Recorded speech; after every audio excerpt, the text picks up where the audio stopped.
Everyone, कैसे हो आप लोग। मैं हूं मिस्टर फुटी क्यूरियस और हम स्टार्ट करने जा रहे हैं आज का हमारा एपिसोड। चलो स्टार्ट करते हैं। तो guys, welcome to a brand new episode. आज के इस एपिसोड में बहुत सारी चीजें आपसे बात करनी है, डिस्कस करनी है और आपको बतानी भी है। कुछ मैचेस हुए हैं, कुछ ट्रांसफर हुए हैं, सबके बारे में डिस्कस करते हैं। तो स्टार्ट कर लेते हैं मैच रिव्यू से पहले कुछ इधर उधर की बातों से, ट्रांसफर से, क्या क्या हुए, कौन कौन से ट्रांसफर अभी रूमर में चल रहे हैं। इसका एक एपिसोड भी करेंगे। मैं अभी तक एपिसोड नहीं बनाया क्योंकि मुझे लगा कि इसको आराम से करना चाहिए, बट इसका एपिसोड भी करेंगे। तब तक के लिए बात कर लेते हैं कौन कौन से ट्रांसफर अभी चल रहे हैं। ठीक है, सबसे पहले जो कंफर्म ट्रांसफर है, ठीक है, बात करते हैं आर्सेनल की और चेल्सी की तो बात मैंने पहले की थी, लेकिन अवेले आपको आर्सेनल को मिल गया ट्रॉसार्ड। ना ट्रॉसार्ड आर्सेनल चले गए। ट्रॉसार्ड ब्राइटन में हैप्पी नहीं थे, उनके डिजर्व के साथ कुछ इश्यूज हुए थे, सुनने में आया था। तो उनके लिए अच्छा है कि वो आर्सेनल चले गए। This is a low risk transfer, ज़्यादा फी में नहीं गए हैं। चले तो चले, नहीं चले तो नहीं चले। ट्रॉसार्ड के रहने से आर्सेनल को थोड़ी डेप्थ मिल जाएगी क्योंकि आर्सेनल को भी डेप्थ की बहुत ज़रूरत है। तो आर्सेनल के लिए अच्छा है और आर्सेनल को अभी फिलहाल के लिए मिल गए हैं फॉर लाइक 1 सीजन और 2 सीजन। ट्रॉसार्ड आई थिंक 28-29 के हैं, तो आई थिंक 30-31 तक उनको कॉन्ट्रैक्ट दिया हुआ है। तब तक वो खेलेंगे, उसके बाद आर्सेनल उसके लिए फुल टाइम रिप्लेसमेंट ढूंढ लेंगे। अभी आर्सेनल को मिली नहीं, मोड्रिक मिले नहीं, इसलिए आर्सेनल चले गए ट्रॉसार्ड की तरफ पे और वो और प्लेयर्स को भी देख रहे हैं। तो ट्रॉसार्ड आप जानते ही हो सब, मैं दोबारा बात नहीं करूंगा। उनकी अच्छे प्लेयर हैं, वर्सटाइल प्लेयर हैं, फ्रंट में कहीं भी खेल सकते हैं। आर्सेनल को साका और मार्टिनेली का बैकअप भी मिल गया है और वो एक बहुत ही यूजफुल प्लेयर निकल सकते हैं आर्सेनल के लिए, specially in the cup competitions जहां पे मुझे लगता है उसको खिलाया जाएगा। तो ट्रॉसार्ड तो चला गया आर्सेनल। अब बात कर लेते हैं चेल्सी की, क्योंकि मैक्सिमम जो मेन ट्रांसफर न्यूज है वो चेल्सी से आ रही है। ठीक है, पहली चीज चेल्सी के लिंक्स।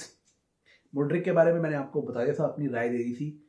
छोटा सा राय फिर से देता हूँ मोड्रिक के बारे में। मोड्रिक एक बहुत ही एक्सप्लोसिव लेफ्ट विंगर है जिसको चेल्सी ने बहुत ओवर पे करके साइन किया है। मेरे हिसाब से बहुत ओवर पे किया है, लेकिन मोड्रिक एक ऐसा टैलेंट है जो चेल्सी में कमाल कर सकता है।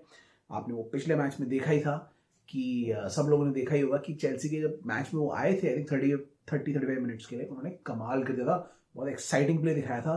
कुछ जगहों पे वो बिल्कुल लिवरपूल के डिफेंस से निकल गए थे और वो एक ही स्पार्क लग रहा था उस पूरे डल और बोरिंग मैच में।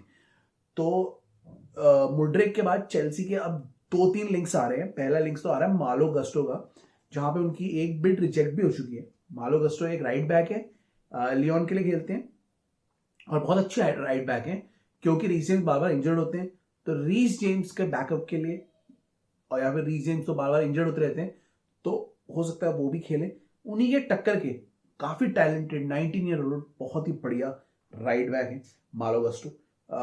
तो उनके लिए फर्स्ट बिड डाली थी, ज्यादा नहीं थी तो रिजेक्ट हो गई। अब दूसरी डाली है, उसको देखते हैं क्या होगा। दूसरी नहीं होगा तो तीसरी डाल के आई थिंक राइट बैक अभी ट्रांसफर मार्केट से पहले मालो गस्टो को ले लेंगे। पर्सनल टर्म अग्रीड है, मालो गस्टो रेडी है आने के लिए और राइट हैंड साइड में वो कहीं भी खेल सकते हैं। बहुत ही अटैकिंग, बहुत ही फ्रंट मूविंग डिफेंडर है, अच्छे बॉल कैरियर है।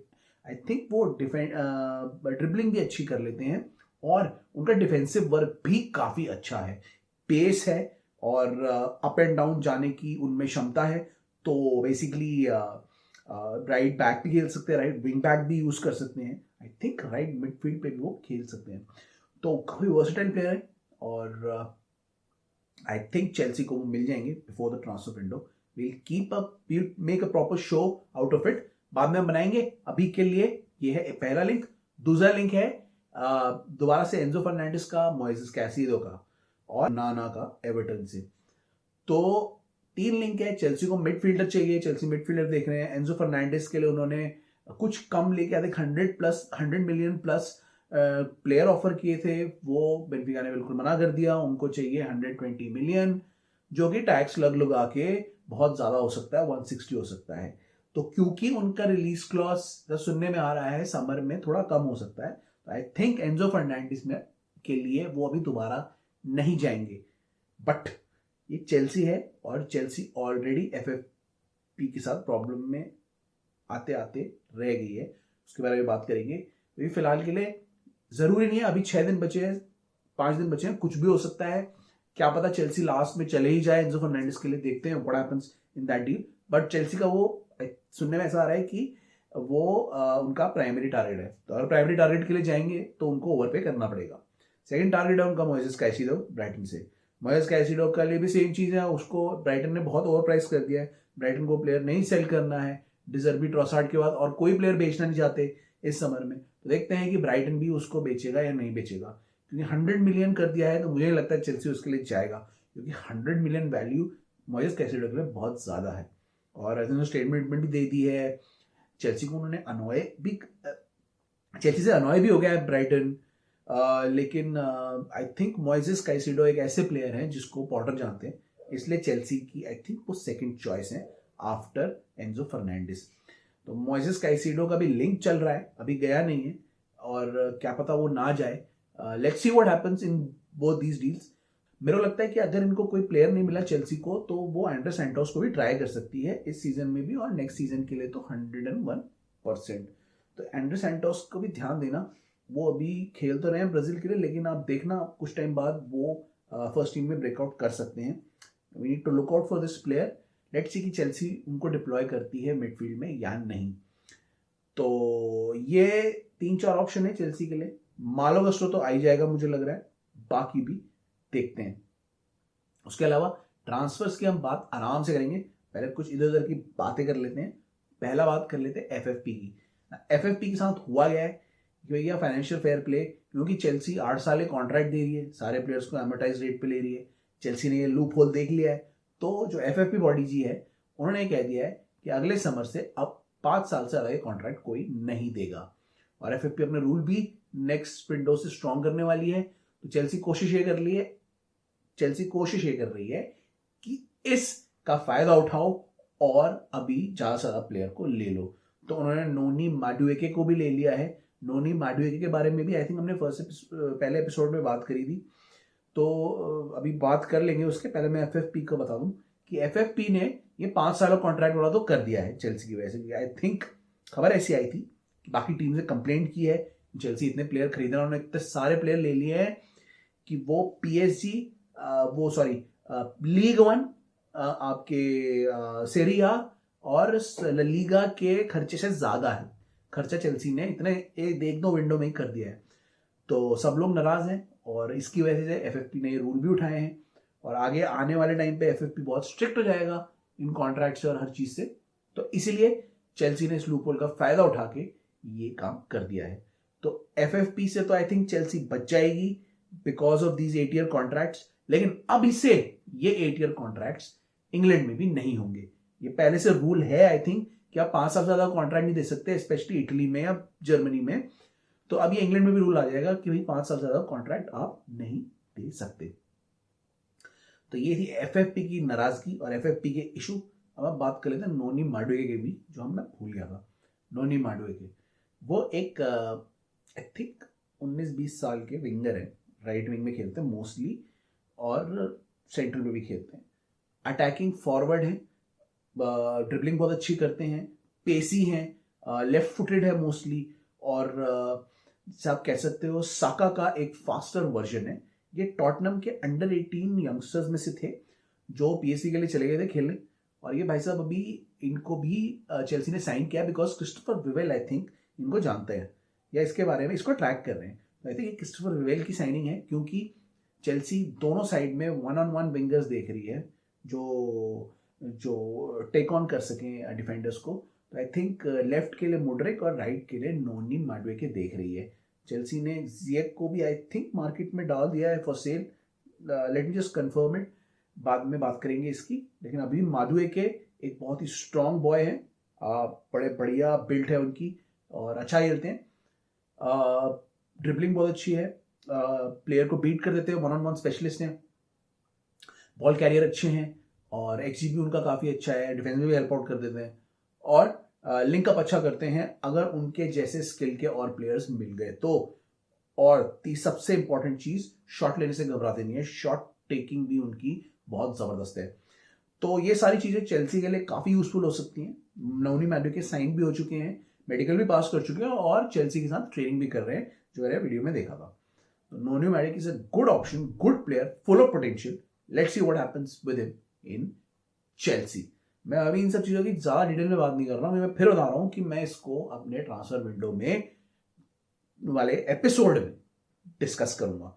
तो उसके लिए आप वेट करो, तब तक के लिए हम और चीज़ों के बारे में बात कर लेते हैं। बहुत सारी छोटी छोटी चीज़ें भी हुई है ऐसी। मुड्रिक काफ़ी पॉपुलर हो रहे हैं आजकल इंग्लैंड में और सब लोग काफ़ी इंप्रेस्ड हैं, कमेंटेटर्स भी बहुत इंप्रेस्ड हैं। देखते हैं आगे क्या करते हैं। वो हैजर्ड वाइब्स दे रहे हैं, कोई कह रहा है ज़बरदस्त ट्रिपलर है, बहुत पेसी हैं, बहुत बढ़िया हैं, फ्यूचर बैलन डोर विनर हैं, बहुत मेहनत करते हैं, उनके टैटूज हैं, बहुत सारी चीज़ उनके बारे में बात कर रहे हैं, बहुत सारे लोग उनके बारे में बात कर रहे हैं। Let's see what happens with Mudryk और आगे वो देखते हैं चेल्सी को कैसे आगे ले जा पाएंगे। तो ये तो हो गई मुड्रिक की बात। अब हम बात कर लेते हैं इधर उधर की। एक और बात कर लेते हैं जो अभी बीच में हुई है, बहुत important. Lampard, Frank Lampard sack हो गए हैं। ये बहुत टाइम से चल रहा था। लिवरपूल की डार्बी को बोरिंग डार्बी बताया जा रहा था, लिवरपूल चेल्सी की डार्बी को, और ये वेस्ट हैम और जो एवर्टन का डार्बी थी या मैच था उसको बताया जा रहा था सैक डार्बी, क्योंकि इनमें से दोनों बॉटम में है और दोनों जो भी हारता उसमें का मैनेजर सैक हो सकता उस पर था। तो इवेंचुअली क्या हुआ, वेस्ट हैम जीत गई और एवर्टन फिर हार गई, और एवर्टन की मैनेजमेंट ने डिसाइड किया कि चलो फाइनली फ्रैंक लैम्पार्ड को सैक कर देते हैं। उन्होंने फ्रैंक लैम्पार्ड को सैक कर दिया और अब वो नया मैनेजर ढूंढ रहे हैं। बहुत सारे ऑप्शंस आ रहे हैं, शॉन डाइच से लेके कोई कह रहा है कि बिग सैम आएंगे, कोई कह रहा है कि बियल्सा आने वाले हैं, कोई बियल्सा की न्यूज़ आ रही थी बीच में।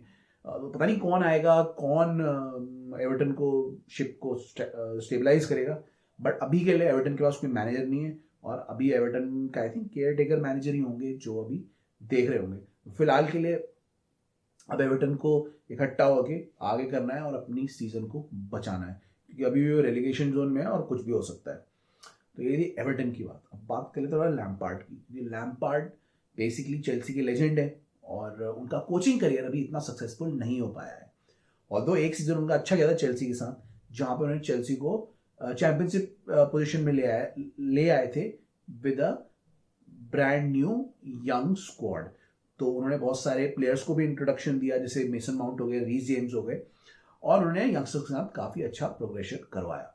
लेकिन उसके बाद ज़्यादा नहीं चले, चेल्सी में फेल हुए, वहाँ से एवर्टन गए, एवर्टन में भी अब फेल होकर सैक हो गए। तो आई थिंक लैम्पार्ड अब ट्राई करेंगे कि वो लोअर डिवीजन टीम में फिर काम करें, और अगर उनको अपना मैनेजर करियर आगे बढ़ाना है, मेरे हिसाब से उनको लोअर डिवीजन टीम के साथ काम करना चाहिए। उनकी टीम्स अटैक अच्छा करती हैं, लेकिन उनकी टीम्स के डिफेंस बहुत पुअर होते हैं, बिकॉज क्योंकि वो भी अटैकर रह चुके हैं, अटैकिंग मिडफील्डर रह चुके हैं, तो वो अटैकिंग में अच्छी कोच कर लेते हैं, लेकिन डिफेंसिवली उनकी टीम अच्छा परफॉर्म नहीं कर पाती। देखते हैं कि फ्रैंक लैम्पार्ड कहाँ जाते हैं और कौन एवर्टन में आता है। मेरे हिसाब से I think Bielsa would be a good choice for Everton, लेकिन वो किसी को भी ला सकते हैं, अभी बहुत सारे मैनेजर्स अवेलेबल हैं, और अभी के लिए अगर उनको अप रहना है तो शॉन डाइच या इस टाइप के मैनेजर को ला के अभी अप रह सकते हैं और बाद में बियल्सा टाइप के मैनेजर को देख सकते हैं। अगर उनको सीरियसली अभी बियल्सा के लिए जाना है तो बियल्सा के लिए जाके अपना सीजन को बचा सकते हैं। आई थिंक एवर्टन की टीम ठीक है, उनको थोड़ी मोटिवेशन चाहिए, उनको थोड़ी ढंग की कोचिंग चाहिए, उनको थोड़ा डिफेंसिव स्ट्रक्चर अच्छा चाहिए, बैक में बहुत वीक है, तो इसी की वजह से वो अच्छा परफॉर्म नहीं कर पा रहे हैं। Otherwise Everton is a decent team जो ऊपर आराम से रह सकती है। अभी भी ऐसी और भी टीमें हैं जो बहुत बेकार खेल रही हैं, तो तीन टीमों में से जरूरी नहीं है एवर्टन नीचे जाए। करंट फॉर्म उनकी बहुत खराब है, लेकिन होपफुली नए मैनेजर के साथ वो रिकवरी कर सकते हैं। तो ये तो हो गई एवर्टन की बात और फ्रैंक लैम्पार्ड की बात। अब एक और बात मैं कर लेता हूं, अभी जो एक बहुत ही हॉट टॉपिक चल रहा है फुटबॉल में, मेसन माउंट और Conor Gallagher, specially Mason Mount और Conor Gallagher, specially Mason Mount के बारे में। दोनों ने लास्ट मैच में बहुत गंदा परफॉर्मेंस दिया। नॉट कॉनर गैलेगर को तो लोग कह रहे हैं कि इनको आप बेच दो, और कॉनर गैलेगर चेल्सी के लेवल के नहीं है, चेल्सी फैंस बहुत ही नाराज हो गए कॉनर गैलेगर से। मैंने उनका गेम देखा था और मुझे ऐसा लगा कि कॉनर गैलेगर उस समय बहुत ही बेकार खेले। कॉनर गैलेगर को अभी इस टीम में कोई रोल नहीं पता लग रहा है और वो बहुत ही बेकार खेल रहा है, specially on the ball. Of the ball वो अच्छा परफॉर्म करते हैं, ऑफ द बॉल उनका डिफेंसिव वर्क अच्छा है, पिक कर लेते हैं बॉल को, लेकिन उसके बाद जब वो आगे बढ़ते हैं बॉल के साथ ऑन द बॉल उनको पास समझ में नहीं आती है कहाँ देनी है। ऐसा लग रहा है उनका विजन सब खत्म हो गया है और वो बिल्कुल ही क्लूलेस हो जाते हैं जब वो आगे भागते हैं। बहुत टाइम मैंने देखा चेल्सी के मैच में उन्होंने बहुत मिस्टेक्स की, बहुत सारे लूज बॉल्स दी, जिसकी वजह से लिवरपूल को अटैक करने का मौका मिल गया। मेरे हिसाब से कॉनर गैलेगर को या तो अपना गेम बहुत ही ड्रास्टिकली इंप्रूव करना पड़ेगा, अदरवाइज मुझे ऐसा लग रहा है आने वाले टाइम में, क्योंकि एंड्रे सैंटोस जैसे दूसरे मिडफील्डर्स के लिए चेल्सी ट्राई कर रही है, आने वाले टाइम पे कॉनर गैलेगर को बेच दिया जाएगा। कॉनर गैलेगर के लिए अभी आई थिंक न्यूकासल आना चाहती है या फिर कोई दूसरी टीम आना चाहती है, जैसे पहले वो क्रिस्टल पैलेस में थे तो क्रिस्टल पैलेस भी आना चाहती है। तो अगर चेल्सी को इस समय मौका मिला तो मेरे हिसाब से वो कॉनर गैलेगर को या तो लोन पे दे देंगे या उन्हें बेच देंगे। सब कुछ डिपेंड करता है ग्राहम पॉटर को, सब कुछ डिपेंड करता है ग्राहम पॉटर पे, क्या वो कॉनर गैलेगर का गेम प्ले सुधार सकते हैं या फिर कॉनर गैलेगर को फाइनली सेल कर सकते हैं। तो Conor Gallagher need serious improvement और अदरवाइज वो बिल्कुल जाएंगे। उनकी एबिलिटी हो सकती है लेकिन अभी वो देखने को नहीं मिल रही है। Still needs to develop his on the ball play, और जब तक वो नहीं करेंगे तब तक वो बहुत ही ज्यादा एक ऑर्डिनरी प्लेयर रहेंगे। आई डोंट नो पोजिशनली हो रहा है या वो उनका कॉन्फिडेंस चला गया है, लेकिन कुछ तो हुआ है कि वो बिल्कुल ही बेकार खेल रहा है। ये वो कॉनर गैलेगर नहीं है जिनका बहुत अच्छा प्रोग्रेस हुआ था क्रिस्टल पैलेस में। Let's see what happens with Conor Gallagher और hope that Conor Gallagher is able to improve his form and stay in Chelsea. दूसरा प्लेयर जिसकी हम बात करते हैं, जिसकी ज्यादा बात करना चाहता हूं, वो है मेसन माउंट। मेसन माउंट के साथ बहुत प्रॉब्लम हो रही है। अभी रिसेंट में उनका कॉन्ट्रैक्ट भी स्टॉल हो गया है। आई डोंट नो अभी क्या चल रहा है, लेकिन वो कॉन्ट्रैक्ट नेगोशिएशन आगे नहीं बढ़ रही है। मेसन माउंट रिसेंटली बहुत गंदा परफॉर्मेंस दे रहे हैं, स्पेशली लास्ट 15 मंथ से। ऑल्दो वो 2 बार PFA Chelsea player of the year रह चुके हैं, लेकिन अब उनका फॉर्म बिल्कुल ही बेकार होता जा रहा है। मैंने गेम में देखा उनके पास बहुत ऑप्शंस थे, मैं बहुत सारे गेम से ये नोटिस कर रहा हूँ उनका विजन नहीं बन पा रहा है। जैसी पास उन्होंने काय हैवर्ट्स को दी थी फाइनल में चैंपियंस लीग के, वो पासेस अब वो नहीं दे रहे हैं। वो या तो लेफ्ट पास कर देते हैं, साइडवेज पास कर देते हैं, पीछे पास कर देते हैं, लेकिन फ्रंट में जो लोग भाग रहे हैं उन्हें वो कट अवे पासेस नहीं दे रहे हैं। आई डोंट नो क्या हो रहा है, कॉन्फिडेंस लूज कर चुके हैं, सोशल मीडिया देख रहे हैं, क्योंकि उनके पास सोशल मीडिया में बहुत स्लैंडर मिल रहा है। सोशल मीडिया में कुछ लोग कह रहे हैं कि उन्हें बेच देना चाहिए, उन्हें उन्हें वो अच्छे प्लेयर नहीं है, ओवर हाइप्ड है, बहुत चीजें उनको बोली जा रही हैं। एक साइड में उनके फैन बेस है जो अभी भी मेसन माउंट को बहुत अच्छा टैलेंट मानता है, दूसरी साइड में वो लोग की तादाद भी बढ़ती जा रही है जो मेसन माउंट को बिल्कुल पसंद नहीं कर रहे हैं। पता नहीं क्या होगा मेसन माउंट का, लेकिन Mason Mount needs some time off और उनको करंट फॉर्म पे बेंच होना बहुत जरूरी है और पॉटर को उनके साथ वर्क करना भी बहुत जरूरी है। एक टाइम पे जो चेल्सी के फ्यूचर कैप्टन के नाम से जाने जा रहे थे, वो अब ऐसी हालत में आ चुके हैं कि ना उनका अभी कॉन्ट्रैक्ट नेगोशिएशन हो पा रहा है, ना चेल्सी को समझ में आ रहा है कि क्या करना है, और खुद मेसन माउंट डरे डरे और कंफ्यूज से लग रहे हैं। मैंने उनका इंटरव्यू देखा था, वो बहुत ही डिसअपॉइंटेड लग रहे हैं, डरे डरे से लग रहे हैं, अंडर कॉन्फिडेंट से लग रहे हैं। ऐसा लग रहा है या तो उनका कॉन्फिडेंस चला गया है, या वो उनकी पोजीशन की वजह से कुछ इशू हो रहा है, या फिर वो फैंस के कुछ ज्यादा ही कमेंट्स में घुसे जा रहे हैं। जो भी हो रहा है, Mason Mount needs to regain his confidence जल्दी, क्योंकि अभी उनको देख के ऐसा लग रहा है कि वो बहुत ही ऑर्डिनरी प्लेयर हैं। बहुत सारे लोग उनको डिफेंड कर रहे हैं ये बोल के कि उनका पोजीशन खराब है, उनको अच्छा अभी टैक्टिक नहीं मिल रही है, उनको नहीं समझ में आ रहा कि उनको क्या करना है।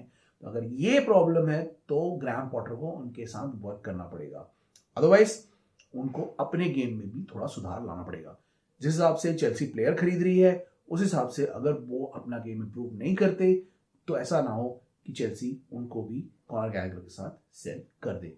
वैसे लिवरपूल का इंटरेस्ट आया है, लिवरपूल का भी सुनने में ऐसा आ रहा है Liverpool is interested in Mason Mount, so I don't know what will happen with Mason Mount, but Mason Mount needs to improve his game very quickly, क्योंकि मेरे हिसाब से Mason Mount Chelsea through and through है, और वो Chelsea छोड़ के नहीं जाएंगे। हाँ, उनकी कॉन्ट्रैक्ट नेगोशिएशन जरूर अभी नेगोशिएट नहीं हो पा रही है, इंस्टॉल हो गई है, लेकिन मेरे हिसाब से वो नेगोशिएट कर लेंगे और इवेंचुअली कॉन्ट्रैक्ट साइन कर देंगे। अगर ये इशू सॉर्ट आउट हो गया तो मेरे को लग रहा है कि वो ज्यादा ध्यान दे पाएंगे। अभी उनका ध्यान अपने कॉन्ट्रैक्ट नेगोशिएशन पे भी हो सकता है, टीम के टैक्टिक्स की वजह से भी डिस्ट्रैक्ट हो सकता है। कुछ ना कुछ तो है जिसकी वजह से मेसन माउंट अच्छा नहीं खेल रहे हैं। उनके पास क्लियर कट चांसेस थी, मैंने देखा था मैच में, उन्होंने कुछ नहीं किया और पूरे मैच में साइडवेज पास करते रहे।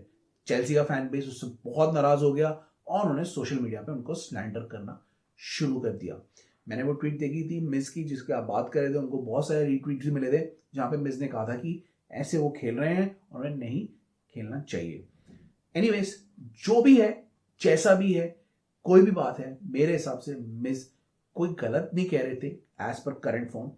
कोई भी चेल्सी का फैन होता है, जिसका चैनल होता है, वो नहीं चाहता कि उसकी कोई प्लेयर ऐसा खेले जिसके से उसकी टीम बार बार हारती रहे। वो भी चाहते हैं उनके प्लेयर्स डेवलप हों और आगे टीम के लिए अच्छा खेले। कोई भी मेसन माउंट के मेरे हिसाब से कोई पर्सनल अटैक नहीं है, लेकिन हाँ ये जरूर है कि जो बंदा डिसअपॉइंटेड होता है वो सोशल मीडिया में अपना बारे में हर चीज बोल सकता है। तो मेसन माउंट को ये सब चीजें छोड़ के मेरे हिसाब से गेम पे इंप्रूव करना चाहिए और अपनी कॉन्ट्रैक्ट सिचुएशन को जल्दी से जल्दी सॉर्ट आउट करना चाहिए। कुछ ना कुछ इशू है, कुछ ना कुछ डिस्ट्रैक्शन है, जिसकी वजह से मेसन माउंट अभी वो प्लेयर नहीं दिख रहे हैं जो पिछले 2 सीजन में वो थे। तो होपफुली ये सॉर्ट आउट हो जाएगा और मेसन माउंट वापस अपनी फॉर्म में आ जाएंगे, बिकॉज मेसन माउंट इतने खराब प्लेयर नहीं है मेरे हिसाब से जितने वो लग रहे हैं। आई थिंक अगर उनको ऑन द बॉल रोल दिया जाएगा, he will be a much much better player. So let's see what happens with Mason Mount और देखते हैं आगे वो अपने आप को कैसे एडजस्ट कर पाते हैं। तो यस, ये थी मेसन माउंट की बात। Now let's talk about the matches that happened. मैं सारे मैचेस की बात नहीं करूंगा, मैं 2-3 इंपॉर्टेंट मैचेस की बात करूंगा, क्योंकि बाकी ये मोस्टली मैचेस इस वीक में ड्रॉ हुए हैं और बहुत ही अनइंटरेस्टिंग रहे हैं। मोस्ट ऑफ द टीम्स ने ज्यादा कुछ खास खेला नहीं और मैक्सिमम मैचेस ड्रॉ में कन्वर्ट हो गए। लेकिन तब भी मैं 2-3 ऐसे मैचेस की बात करूंगा जो ड्रॉ होने के बावजूद भी जिनमें बहुत सारे टॉकिंग पॉइंट्स थे। पहले मैच की मैं बात करूंगा, वो था Liverpool versus Chelsea. Expected draw था, वही हुआ। बहुत ही पुअर मैच था बिकॉज स्टैंडर्ड बहुत हाई थे दोनों साइड के प्लेयर्स के और टीम के। दोनों बड़ी हाई लेवल की टीम है जो अभी बिल्कुल अच्छा नहीं खेल रही है। लिवरपूल 8th पे है, चेल्सी 10th पे है और कॉन्फिडेंस बिल्कुल दोनों टीम में अभी नहीं दिख रहा। बहुत बोरिंग मैच की उम्मीद थी। Most of the match boring था एक्सेप्ट फॉर मुड्रिक। जब मुड्रिक आए थे सेकेंड हाफ में तो मैच में कुछ जान आ गई थी, तब जाके थोड़ा लिवरपूल ने भी अटैक करना शुरू किया था और मुड्रिक के आने के बाद चेल्सी ने भी प्रॉपर अटैक्स करने शुरू किए थे। चेल्सी ने एक गोल किया था स्टार्टिंग में जो ऑफसाइड डिक्लेयर कर दिया गया था, अदरवाइज फर्स्ट हाफ बहुत ही बोरिंग था। सेकेंड हाफ में लिवरपूल ने पहले अटैक करना शुरू किया और ऐसा लगा कि लिवरपूल अब कुछ गोल कर सकती है। चेल्सी ने उनके अटैक्स को रोक दिया क्योंकि अटैकर्स में कॉन्फिडेंस बिल्कुल नहीं है। वो साला की जो शॉट थी उसको देख के भी लगा बिल्कुल ही बेकार मैच धीरे धीरे फिर दोबारा होने लगा वो। तब ग्रैम पॉटर ने मुड्रिक को अनलीश किया। जब मुड्रिक आए, मुड्रिक ने सडनली चेल्सी में एक नया स्पार्क ले आया वो गेम में। लिवरपूल के डिफेंडर्स भी ज्यादा वो डर गए थोड़े से मुड्रिक से और उसको कवर करने लग गए और चेल्सी के लिए उन्होंने बहुत अच्छी अच्छी रन्स लेके चेल्सी के लिए बहुत अच्छी रन्स करके उन्होंने चेल्सी को भी सडनली एकदम जगा दिया। सारे प्लेयर सडनली जग गए और सारे प्लेयर्स फॉर्म में आने लगे। तो उम्मीद तो यही थी कि कुछ होगा नहीं, इवेंचुअली कुछ हुआ नहीं, लेकिन मुड्रिक के आने से कुछ इंपॉर्टेंट चांसेस चेल्सी को मिले। चेल्सी अगर उनमें से एक चांस को भी कन्वर्ट कर देती तो चेल्सी शायद ये मैच जीत जाती। ओवरऑल दोनों टीम्स पुअर थी। मेसन माउंट और कॉनर गैलेगर की मैंने ऑलरेडी बात कर दी है, वो बहुत ही पुअर थे। चेल्सी की तरफ लिवरपूल की तरफ से most of the players poor थे, उनके अटैकर्स कहीं थे ही नहीं। कोडी गैक्पो पुअर निकले, मोहम्मद साला पुअर थे बिल्कुल। उनके डिफेंस भी सारा इधर उधर हिला हुआ है because in the absence of Virgil van Dijk. तो दोनों टीम्स बहुत ही पुअर खेली, ऑल्दो मैं स्लाइट एज चेल्सी को देना चाहूंगा क्योंकि चेल्सी को ज्यादा बेटर चांसेस मिली। तो ओवरऑल गेम तो पुअर था, लेकिन चेल्सी अगर उन चांसेस को कन्वर्ट कर लेती तो शायद चेल्सी जीत जाती।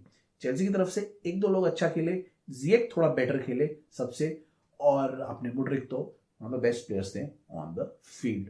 तो overall it was a decent match, boring match, और वो अपनी हाइप पे बिल्कुल सही निकला। बोरिंग डार्बी थी और वो बोरिंग ही निकली। सेकंड मैच की मैं बात करूंगा, वो था आपका Manchester United versus Arsenal. Manchester United और आर्सेनल बहुत ही इंपॉर्टेंट मैच था। मैनचेस्टर यूनाइटेड पूरी रिसर्जेंस में थी और आर्सेनल को कोई रोक नहीं पा रहा था। इवेंचुअली क्या हुआ, आर्सेनल मैनचेस्टर यूनाइटेड से 3-2 से जीत गई। नाउ मैच में आर्सेनल बेटर खेली थोड़ी मैनचेस्टर यूनाइटेड से, अटैकिंग में अच्छे किए। साका का वो गोल अमेजिंग था, मार्टिनेली अच्छा खेले, ओडेगार्ड अच्छा खेले, सारी आर्सेनल की टीम बहुत अच्छा खेली।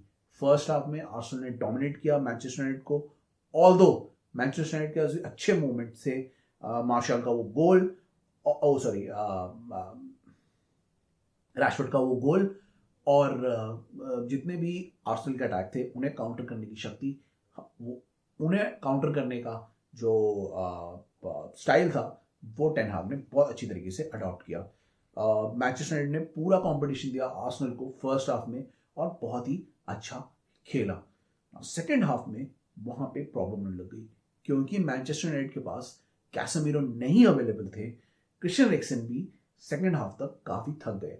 क्रिश्चियन एरिक्सन से 60 मिनट्स का ज्यादा खेला नहीं गया और मैनचेस्टर यूनाइटेड की मिडफील्ड कंप्लीटली खत्म हो गई और डिसॉल्व हो गई। उसी का फायदा उठा के आर्सेनल ने थोड़ा और अटैकिंग करना शुरू किया और गोल्स करके मैच को बड़ा इंटरेस्टिंग मोड पे ला खड़ा किया। ऑल्दो उस समय तक 2-2 चल रहा था, लेकिन मेरे हिसाब से ऐसा आर्सेनल ने जब अटैक करने शुरू किए ऐसा लग रहा था Arsenal wants to win, Arsenal wanted to win and keep their momentum live. तो भैया आर्सेनल ने इवेंचुअली गोल किया, नकेटा ने 2 गोल किए, साका ने 1 गोल किया और दोनों बहुत ही जबरदस्त फॉर्म में दिखे।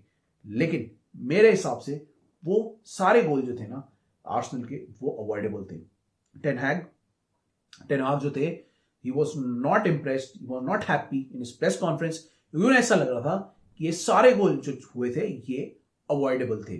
उनकी 2 सबसे बड़े इश्यूज है जो उनको सॉर्ट आउट करने पड़ेंगे, जो 3 सबसे बड़े इश्यूज है जो उनको सॉर्ट आउट करने पड़ेंगे। लेट्स सी वो समर में सॉर्ट आउट कर पाते हैं या नहीं। उसी की वजह से ये 3 गोल हुए। एक तो सबसे बड़ा प्रॉब्लम है उनका ball playing ability of their goalkeeper डहेया।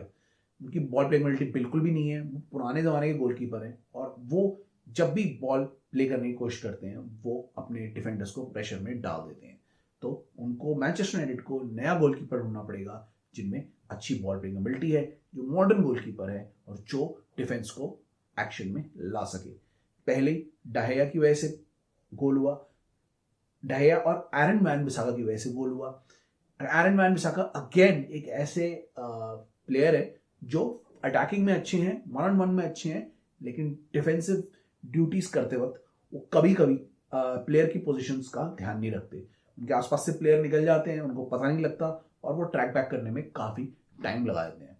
तो डहेया, एरन वैन बिसाका और 2 मोबाइल मिडफील्डर्स मैनचेस्टर यूनाइटेड को चाहिए। मैनचेस्टर यूनाइटेड की लैक ऑफ डेप्थ बहुत स्कैरी है और कैसेमीरो को एक इंजरी होने की वजह से उनका मिडफील्ड कंप्लीटली खत्म हो जाता है। अनफॉर्चुनेटली क्रिश्चियन एरिक्सन अब वो प्लेयर नहीं रहे जो पूरे 90 मिनट्स खेल जाए, स्पेशली बड़ी टीम्स के साथ। तो मैनचेस्टर यूनाइटेड को ये बहुत जरूरी है कि वो 2 यंग स्ट्रॉन्ग और बॉल प्लेइंग मिडफील्डर्स लेके आए जो कैसेमीरो का और क्रिश्चियनसन का सपोर्ट कर सके। तो let's see what happens, because मेरे हिसाब से मैकटोमिने और फ्रेड में वो एबिलिटी नहीं है और मैनचेस्टर यूनाइटेड उनको आगे सेल कर देगा। मेरे हिसाब से उनको 2 वर्ल्ड क्लास मिडफील्डर चाहिए, एक राइट बैक चाहिए और एक नया गोलकीपर चाहिए और मैनचेस्टर यूनाइटेड आगे चल के बहुत अच्छी फोर्स बन के आ सकती है। अटैकिंग की कोई कमी नहीं है एंड ओवरऑल टेन हाग ने टीम को काफी अच्छा कर दिया है। Now, although Arsenal was better, marginally better, but Manchester United was equally good. I was very impressed with Manchester United की जो ट्रेनिंग है, कोचिंग है, और टेन हाग का the way he plays, I'm thoroughly impressed with Manchester United. आगे next season में actually में देखने को मिलेगा कि टेन हाग इस टीम को कितना प्रोग्रेस कर सकते हैं. So it was a good game, it was a nice game, और eventually the better team won, but Manchester United gave it a very good fight. Happy for both teams. तो ये थे दो इंपॉर्टेंट मैचेस जो इस बार हुए. अब हम बात करते हैं थोड़ा स्पेनिश ला लीगा की और सेरी आ की. मैं ओवरऑल बात करूंगा रियल मैड्रिड की और बार्सिलोना की, फिर बात करूंगा नापोली की. रियल मैड्रिड बीच में थोड़ा आउट ऑफ फॉर्म से दिख रही थी, प्लेयर अच्छा नहीं खेल रहे थे, ऐसा लग रहा था टीम में वो जेल नहीं हो पा रही है team after the world cup. लेकिन पिछले दो मैचेस में रियल मैड्रिड ने अच्छा कमबैक किया एक मैच में, एंड एक मैच को कंप्लीटली डोमिनेट किया. बेंजेमा थोड़े फिर से फॉर्म में आ गए, विनीशियस थोड़ा फिर से फॉर्म में आ गए, और रियल मैड्रिड फिर से वो अच्छी टीम दिखने लगी जो वो वर्ल्ड कप से पहले थी. तो it was good news for real Madrid कि वो सडनली फॉर्म में आई और वो अब अच्छा खेल रही है. मैं इंडिविजुअली मैचेस को अभी इसलिए नहीं डिस्कस करूंगा क्योंकि मुझे टीम के परफॉर्मेंस डिस्कस करना ज्यादा अच्छा लगता है rather than a full match. Overall real Madrid बहुत ही बढ़िया खेली और रियल मैड्रिड ने दिखा दिया कि वो टॉप कंटेंडर अभी भी है, specially for the league title. तो बेंजेमा अच्छे फॉर्म में दिखे, विनीशियस अच्छे फॉर्म में दिखे, आपके डिफेंस थोड़ा सॉर्ट आउट हो गया, मिलिटाओ ठीक लगे, और फेडे भी धीरे धीरे करके अपना गेम प्ले में वापस आए. और एक प्लेयर की मैं बात करूंगा जिसने बहुत अच्छा खेला अभी रिसेंट मैचेस में, वो था एडवार्डो कामाविंगा. एडवार्डो कामाविंगा अभी ज्यादा नहीं खेल पा रहे थे बिकॉज ऑफ चुआमेनी, लेकिन अभी रिसेंट में क्योंकि चुआमेनी को इंजरी हो गई है, एडवार्डो कामाविंगा ने कंसिस्टेंटली खेलना शुरू कर दिया है. और जैसे जैसे वो कंसिस्टेंटली खेल रहे हैं वैसे वैसे एडवार्डो कामाविंगा बहुत अच्छे होते जा रहे हैं. वो एक ऐसे टैलेंट है जिनको गेम टाइम चाहिए, और अगर उनको गेम टाइम मिला तो वो बहुत अच्छे टैलेंट निकल के आ सकते हैं. तो एडवार्डो कामाविंगा ने बहुत अच्छा खेला दोनों गेम्स में. एडवार्डो कामाविंगा ने बहुत अच्छा खेला स्पेशली वन गेम में, जो कि बहुत इनकरेजिंग लगा रियल मैड्रिड के लिए. So let's see what Real Madrid क्या करता है ट्रांसफर विंडो में, इस ट्रांसफर विंडो में, नेक्स्ट ट्रांसफर विंडो में. But they need to find more solutions for the future. ऐसा सुनने में भी ऐसा आ रहा है कि मॉड्रिच रियल मैड्रिड छोड़ने की कोशिश कर रहे हैं. आई don't know if it's true और नॉट, लेकिन अगर ऐसा हुआ तो Liverpool needs more talent, more midfield talent and attacking talent when these players eventually go. Real Madrid की जो बैकअप टीम है वो बहुत ही पुअर है, और रियल मैड्रिड को जो बैकअप प्लेयर्स है, अच्छे बैकअप प्लेयर्स के लिए अब ट्राई करना पड़ेगा. रियल मैड्रिड में कंपटीशन भी बहुत कम है प्लेसेस के लिए, तो you need to find better players to complement the first team. जितनी पोजिशन में देख लो, चाहे राइट बैक में देख लो, चाहे मिडफील्ड में देख लो, जब उनके बेंच प्लेयर्स आते हैं तो उनकी टीम का स्टैंडर्ड बिल्कुल ही डाउन हो जाता है. अटैकिंग में भी यही प्रॉब्लम है, और बाकी दोनों जगह भी यही प्रॉब्लम है. They need to find players who can provide competition for the first team players and be of that quality जो उनकी फर्स्ट टीम की है. तो ओवरऑल दो रियल मैड्रिड ने अपना थोड़ा बचा लिया, और जो मिनी कोलैप्स था जो हुआ था बीच में उससे रिकवर कर लिया. तो गुड फॉर रियल मैड्रिड, और देखते हैं कि रियल मैड्रिड आगे क्या करेगी. अब हम रियल मैड्रिड से शिफ्ट जाते हैं बार्सिलोना पे. बार्सिलोना अपना काम कर रही है, चावी बहुत ही अच्छा परफॉर्म कर रहे हैं, और चावी ने सडनली बार्सिलोना को फिर से एक बहुत ही बढ़िया टीम बना दिया है. और दो उनको चैंपियंस लीग में डिसअपॉइंटमेंट हुई, लेकिन ओवरऑल बार्सिलोना बहुत अच्छा खेल रही है, स्पेशली लीग में. बार्सिलोना विक्ट्री पर विक्ट्री उठा रही है, और बहुत ही सॉलिड और बढ़िया टीम लग रही है, स्पेशली बॉल प्रोग्रेशन और अटैक में. उनके पास अभी बहुत अच्छे प्लेयर्स हैं, बहुत अच्छे अटैकर्स हैं जो सारा काम कर रहे हैं, और दूसरी टीम में कंटिन्यूसली अटैक कर रहे हैं. एक चीज लेकिन मैं कहूंगा बार्सिलोना के मैच में, बार्सिलोना का गेटाफे के साथ जो मैच था जो मैंने देखा था वो बहुत ही इंटरेस्टिंग मैच था. और दो बार्सिलोना ने अटैक किए, काफी ज्यादा अटैक किए, और बॉल को अपने पास रखा, बॉल को मैच को कंट्रोल किया, लेकिन गेटाफे में भी जब भी मौका मिला बहुत अच्छा परफॉर्मेंस करके बार्सिलोना को काफी ज्यादा कंपटीशन दिया। मैं बता रहा हूँ, मैंने वो मैच देखा था और गेटाफे बहुत ही अच्छा कंपटीशन दे रही थी और अटैक कर रही थी खुद से। तो ओवरऑल दो गेटाफे ने भी अच्छा खेला, लेकिन बार्सिलोना का जो टैलेंट है वो शाइन कर गया। गावी पेड्री फिर से अच्छा खेले, स्पेशली गावी। और इस बार तो अपने ये रफीनिया भी आके काफी अच्छा खेले। तो overall good week for Barcelona, another good week for Barcelona, and they are ready to take the league by storm. तो देखते हैं रियल मैड्रिड और बार्सिलोना में आने वाले मंथ्स में कौन जीता है, बिकॉज रियल मैड्रिड भी फिर से फॉर्म में आ गई है और बार्सिलोना तो अच्छा खेल रही है। Let's see what happens with real Madrid and Barcelona later on this season.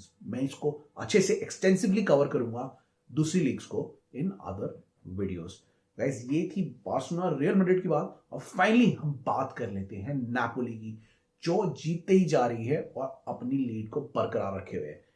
Again ओसिमैन बहुत अच्छा खेले और नापोली ने अपनी लीड को बरकरार रखा। नापोली हर सिंपेरनी टीम के साथ बहुत ही बढ़िया खेली and they controlled the match and eventually won the match. मैंने देखा उनकी टीम परफॉर्मेंस फिर से बहुत ही बढ़िया थी।